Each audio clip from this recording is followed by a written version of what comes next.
Many will call me an adventurer, and that I am, only one of a different sort, one who risks his skin to prove his truths.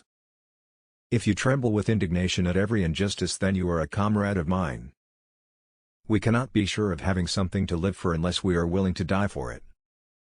At the risk of seeming ridiculous, let me say that the true revolutionary is guided by a great feeling of love. It is impossible to think of a genuine revolutionary lacking this quality. And then many things became very clear. We learned perfectly that the life of a single human being is worth millions of times more than all the property of the richest man on earth. The walls of the educational system must come down. Education should not be a privilege, so the children of those who have money can study. I knew that when the great guiding spirit cleaves humanity into two antagonistic halves, I will be with the people.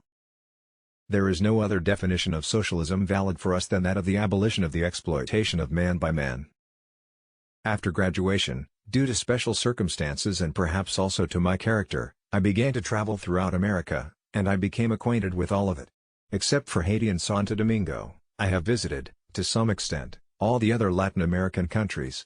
Because of the circumstances in which I traveled, first as a student and later as a doctor, I came into close contact with poverty, hunger and disease, with the inability to treat a child because of lack of money, with the stupefaction provoked by the continual hunger and punishment, to the point that a father can accept the loss of a son as an unimportant accident, as occurs often in the downtrodden classes of our American homeland.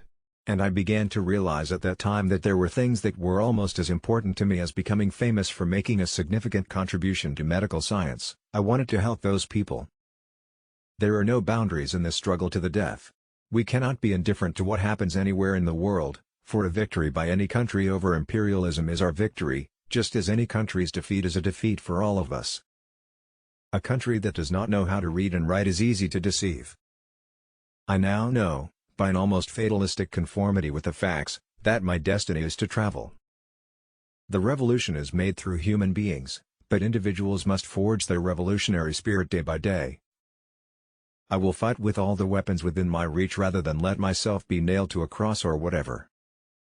The revolution is not an apple that falls when ripe. You have to make it fall.